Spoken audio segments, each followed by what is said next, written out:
Good morning, dear students.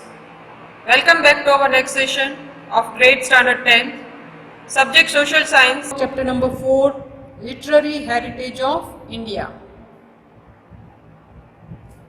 As per the Gujarat State Board blueprint, the chapter carries the weightage of 4 marks.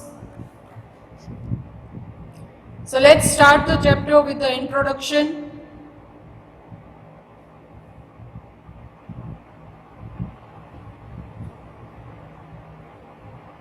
Men took help of expression, symbols, drawings and sound to communicate his thoughts, ideas, feelings and emotions to others. This led to invention of dialects and scripts. These scripts contributed to development of language.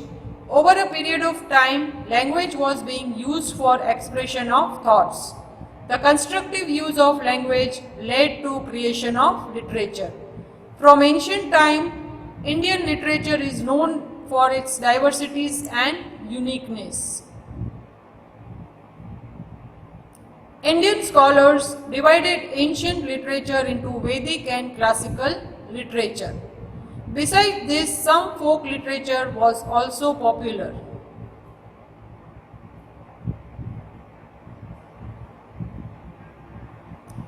Very first point we are going to cover is the language and literature. If we quickly look at the history, we can see an emergence of varieties of language since centuries. These languages influenced one another and it resulted in development of literature. As some new language, the literature have developed and flourished. The best example of this is Sanskrit language.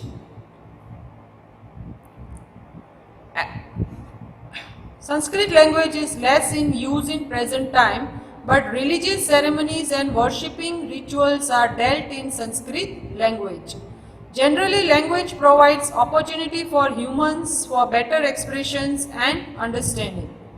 India's most ancient script is that of Harappan civilization, which has not been deciphered, as so we have not obtained much information about their languages.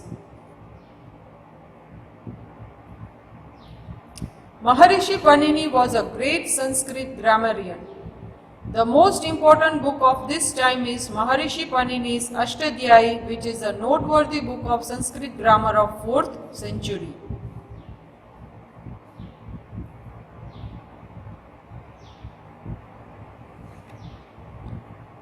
It has been accepted by all at international level that Sanskrit is the best language for computer use.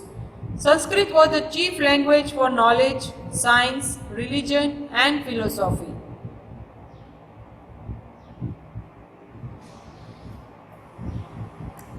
Yes, students, in our next topic we are going to study about the ancient Indian literature. Vedas. So Veda means knowledge.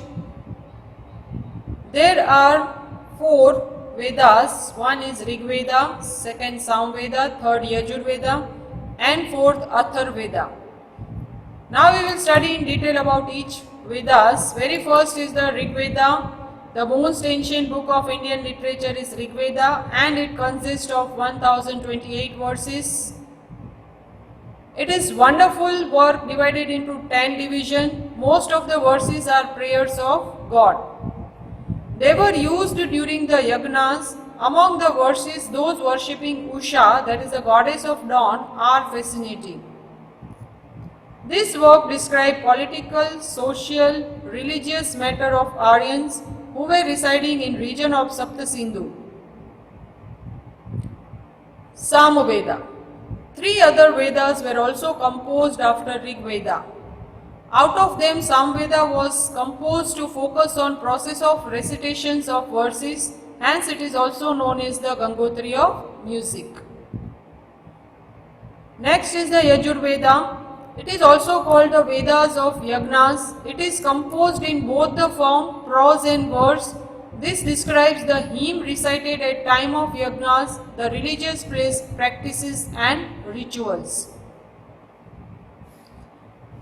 Atharva Veda. Atharva Veda describes various types of rituals and sanskaras.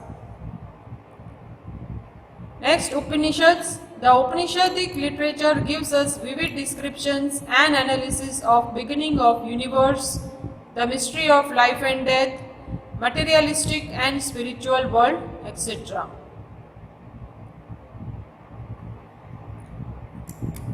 Brihadaranya and Chandogya are earliest Upanishads in the dialogue form.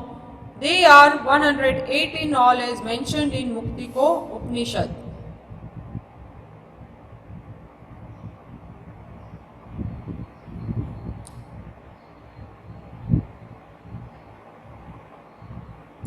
Students, the next topic which we are going to cover is Brahmanical literature. Many Brahmanical epics were composed to understand the meaning of Vedic literature. Any critical appreciation based on Vedas composed in the poetic form are included in Brahmanical literature. Vedic literature and directive principles regarding behavior have been explained broadly. Aranyakas. Aryans used to spend their last phase of life in Aryankas, making their ashrams in Aryankas or forest. They composed literature based on philosophy, which was result of their deep thinking. It is also known as Aryankas. Vedangas. The Vedangas literature deals with religious practice and rituals, grammar, astrology and astronomy. The Ramayana and the Mahabharata are two great Indian epics. The present form of these epics can be traced back to the 2nd century.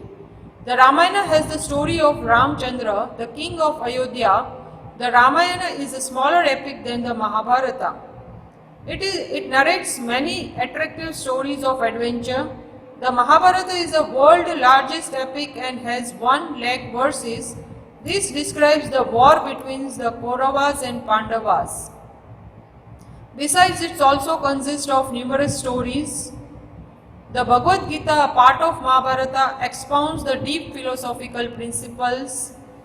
It conveys the message of achieving moksha or salvation through Jnana, Karma and Bhakti. Both the epics, the Ramayana and the Mahabharata, have been influencing millions of Indians and the literature for the long time.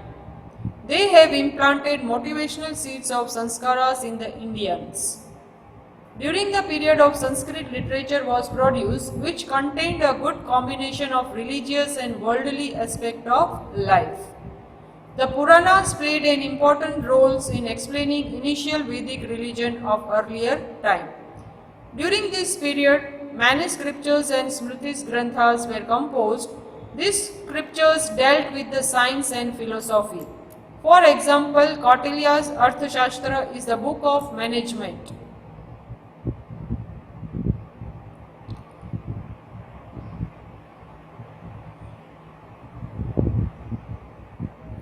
The Smriti Granth explains the religious teachings, laws and customs.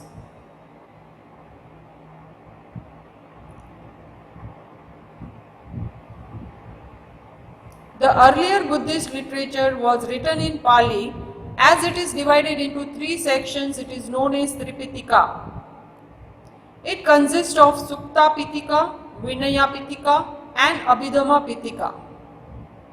Besides, many other works were also composed in Buddhist literature. Gupta period was known as the golden period for the growth and development of Sanskrit poems and dramas. The great writers like Kalidas, Bhaubhuti, Bhairavi, Bhartihari, Banabhatta, Magha and many other belongs to this period. Of this, Kalidas is known all over the world. His work Kumar Sambhava, Raghuvansham, Meghdut, Abhigyan, Shakuntalam and Rutusamar are renowned for the best poetic and dramatic style.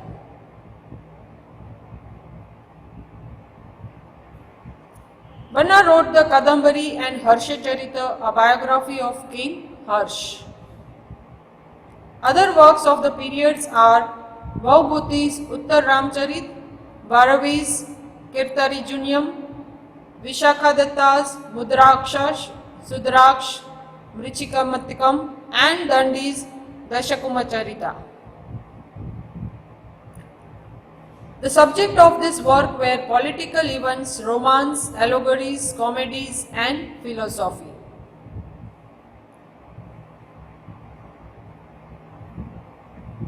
In ancient time, verses were composed in earlier form of Gujarati language. In the course of time, Gujarati language developed and many literary work were composed in it.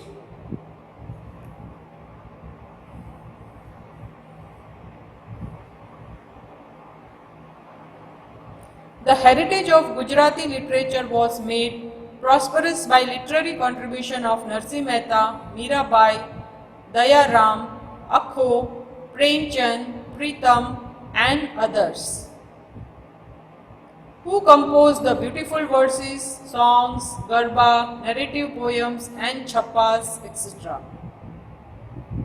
After that, scholars like Narmad, Nawal Ram, Kishorlal Mashruwala, Pannalal Patel, and Umashankar Joshi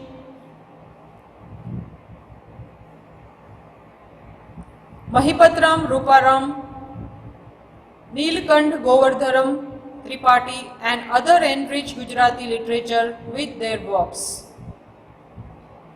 The four Dravidian languages, Tamil, Telugu, Kannada, and Malayalam, developed their own scripts and literature. Tamil is the oldest of this, with its literature belong to early centuries of Christian era. According to tradition, 3 literary gatherings and sangams were held at which many sages and poets recited their composition. They contained many themes like politics, war, and love. The famous work of this body of literature include Ithutokoi, that is composition of 8 poems, and Tolkappiyam, that is grammar, and Puthupattu, that is the 10 songs. Thiruvalluvar wrote the famous Kural, which is verse deals with many aspects of life and religion. The Shilpadikaram and Manimekalai are some of the most famous work of early Tamil literature.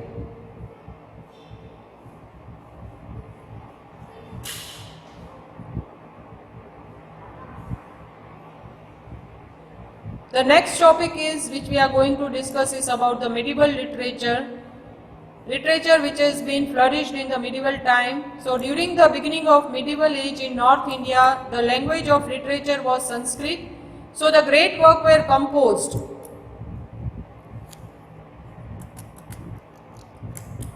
So the great works were composed during this period were in Sanskrit. In this age, 2 works were written in Kashmir, 2 great works. First was Somdeva's Kathasarita Sagar and second was Kalana's Rajaratanagini. There are first historical books of India. Another famous work of this time is Geet Govind by Jaydeva, which is one of the finest poems in Sanskrit literature.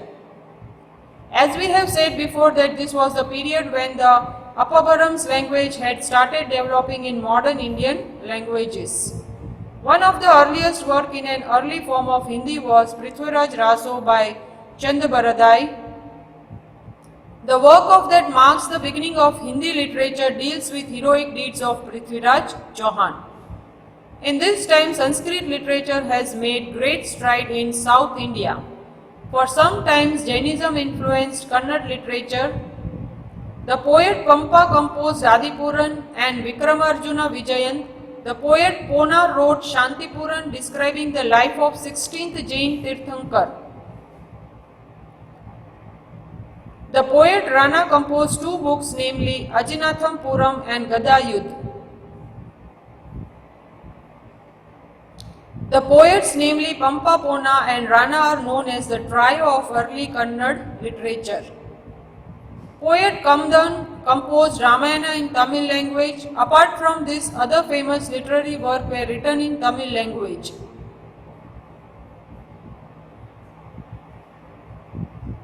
The development of Indian languages and composition got a promotion in Delhi Sultanate. Two forms of Delhi language, Khadi Boli and Brij Bhasha, began to used for writing literature. Many devotional songs were composed in these languages. Many heroic poems and stories were composed in Rajasthani language, which is similar to Hindi and Gujarati. The heroic work like Allah Udal and Visal Dev Rasho were popular at that time. A book called Chandrayaan written by Mullah Daud is oldest book in Awadhi language. However, the critical appreciation of ancient book was still written in Sanskrit language.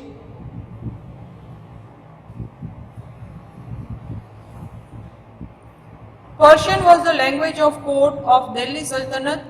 Consequently, many Persian words are seen in Indian languages. Many historians emerged out during this period. We get proper descriptions of Indian history through Turkish writer in Persian language. Ziauddin Barani wrote the Tarikh-e-Firoz Shahi, which gives a detailed account of region of Khilji and Tughlaq kings. He also wrote a book on political theory called Fatwa-e-Jahangiri. The most outstanding literary figure of this period was Amir Khusro. He was a poet, historian, mystic saint and composer of music. He was also a disciple of Nizamuddin Aulia. He wrote the Ashiqa, the Noor, Sifr, the Qiratul Sadayan and Khazana ul Futuh and several other works of poetry.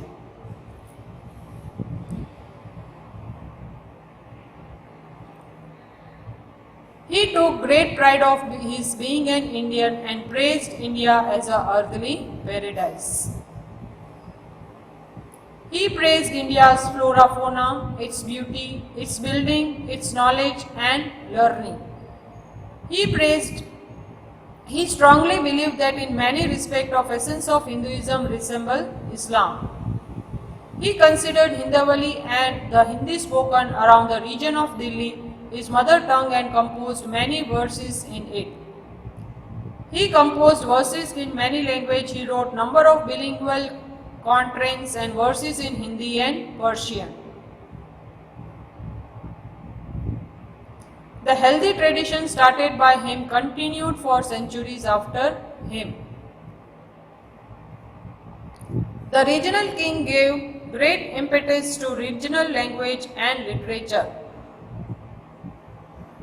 Bhakti saints preached in language of the people. Many of them like Kabir were great poets.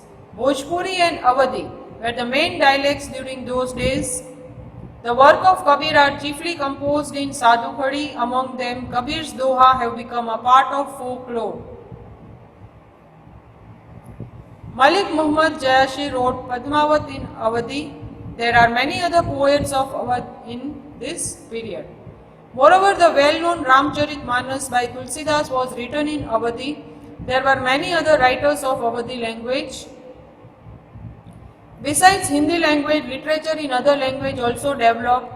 In Bengali, the Ramayana, Bad, Krita, Vasa and the hundreds of lyrics of famous poet Chandidas.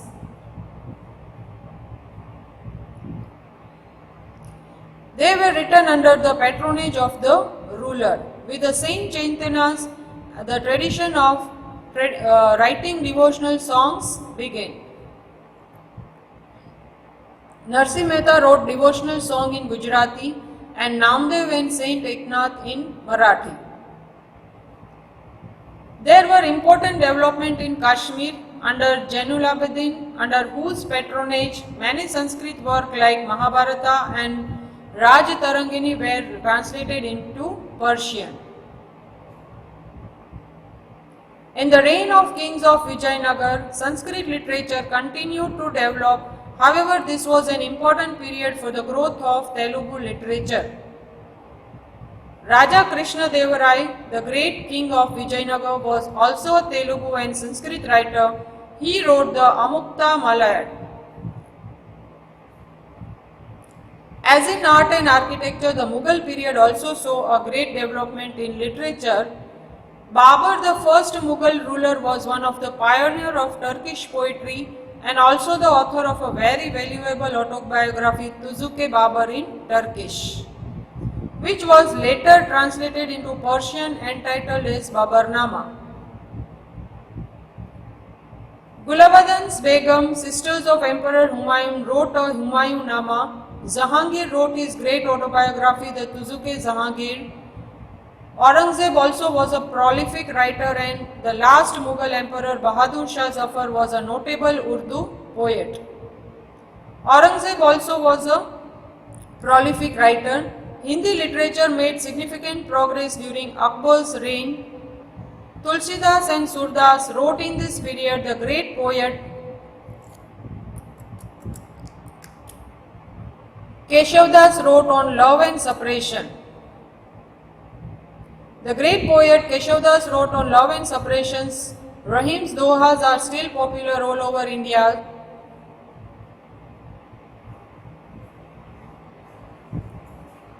Many noteworthy books were written during this time. Abdul Faisal wrote the Ane Akbari and the Akbarnama.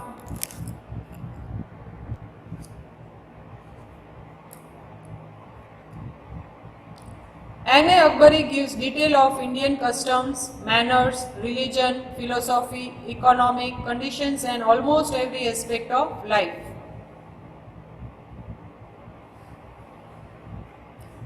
Ane Akbari as a historical work, it is perhaps unparalleled.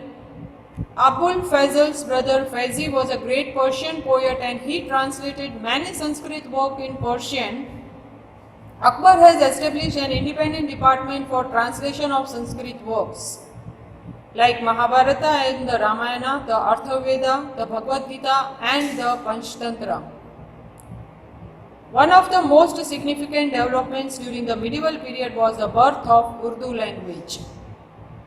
This new language soon developed into one of the richest modern Indian languages. It produced great poets like Wali, Mir Dard, Mir Taqi Mir, Nazir Akbarwadi, Abdullah Khan, Ghalib, Iqbal and others. Urdu prose also developed in the early 18th century when the translation of most of the historical works from Sanskrit into Urdu began. At the same time, the original prose work in Urdu was written. Muhammad Hussain Azad, Darbare Akbari is one of the best work of Urdu language.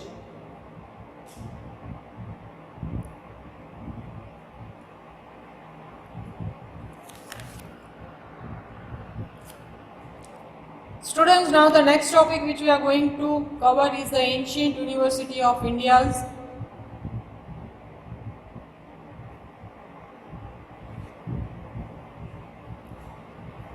Very first we will take the Nalanda, ancient Nalanda University, which was situated at Badgaon village of Patna district in Bihar.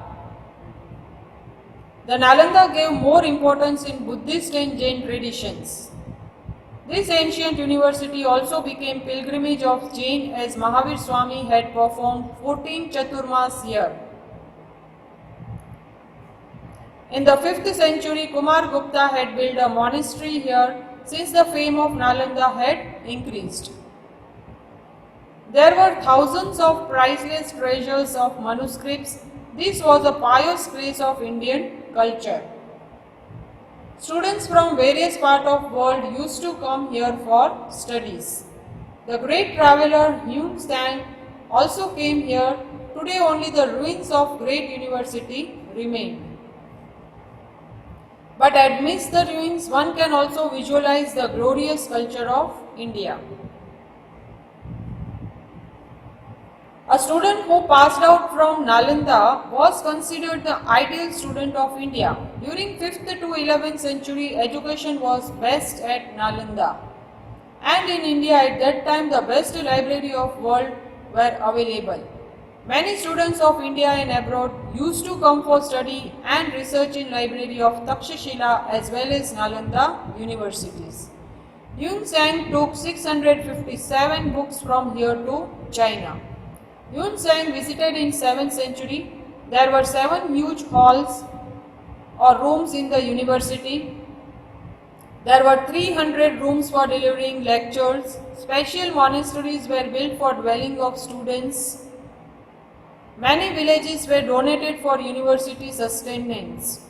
Food and clothing facilities were provided free of cost from the earning obtained from those villages. Its books repository means library area was known as Dharmaganj. During the 5th to 11th century, Nalanda was reputed as well as an esteemed center of education.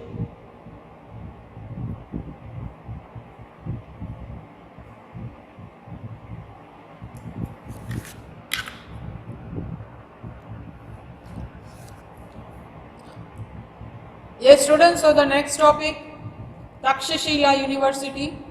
Ancient University of Takshashila was located at Rawalpindi of present Pakistan. It was a capital city of ancient Gandhar region. This university imparted education in 64 subjects. Most of the students stayed in the ashram to practice with Guru. Lord Buddha, whose disciple is Jivak. Yes, Jivak, the disciple of Lord Buddha, learned the lesson of Ayurveda here. The composer of Arthashastra, that is economics, Kautilya, studied here. According to a belief, this university was named after the name of Taksha, the son of Bharat, brother of Lord Ram, born in Raghukul. It was renowned education center of 7th century. Students were free to study the subjects of their interest.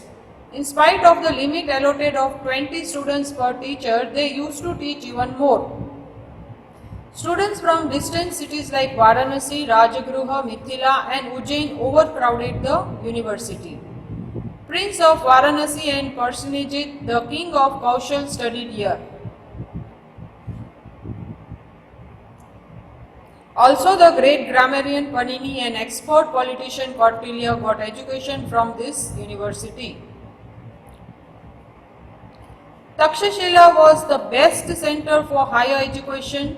Normally, students used to stay with Guru to practice education of Vedas, military science, Gajavidya, archery, grammar, philosophy, war law, astronomy, astrology was given here. Chanakya, the mentor of Chandragupta Maurya, also studied here. Chinese scholar Fa Yan visited this university in the beginning of 5th century.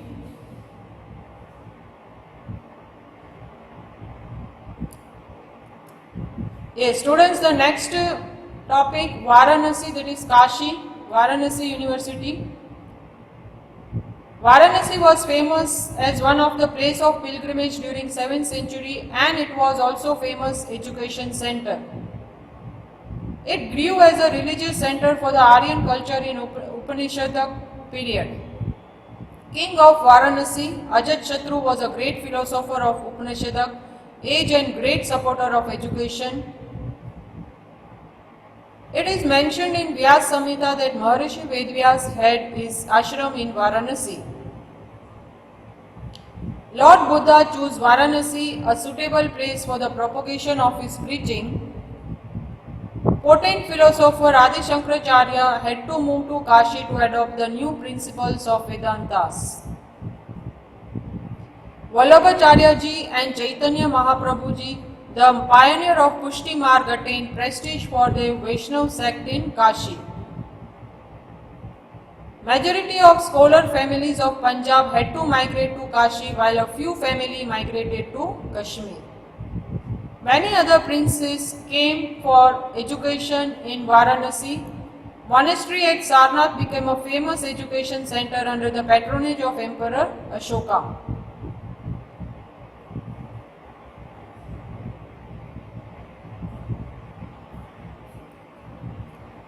The next university, Vallabhi. This university of Gujarat was very famous center of education in 7th century.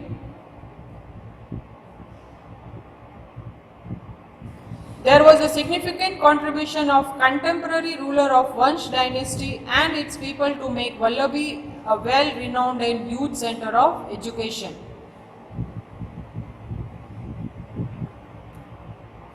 Vallabhi was the center of Hinayana cult of Buddhist religion.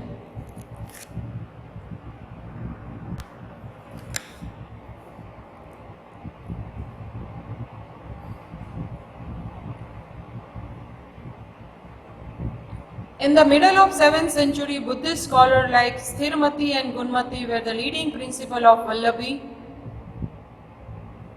The Brahmin students from the distant area of Ganga Yamuna used to come here for higher studies.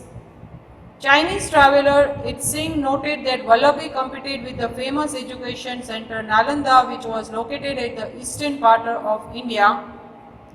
Vallabhi was a capital and an international port. The ruler of Vallabhi belonged to Maitreya dynasty and he patronized education and university as well.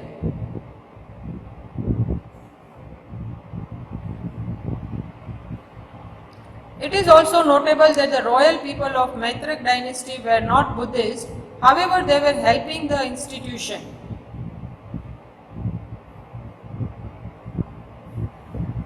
In 775 AD, the Arabian attacked the Maitreya were defeated and the university was closed down. The name of the famous scholars were written on the gate. Scholars, by showing their educations, were getting higher rights in Raj Sabha. Knowledge, worship and particular system of education made the university famous not only in India but also in the civilized world at that time. Students from India and abroad used to come for education in this university. It was an international university in the real sense. The maintenance of university was done through the charity given by king and the landlords. Actually, it shows the loyalty of people toward the university. It was a world-renowned university of Indian education, that is Vidya, for the knowledge of art and science. Hope students you have understood the chapter well, and most probably the questions of 3 marks, section C carries the 3 marks question is asked, and most probably the questions like explains the Nalanda University or Vallabhi or Varanasi. Okay, so kind request to all my dear students, stay at home, stay safe, do your studies in a well planned manner. Thank you and have a nice day.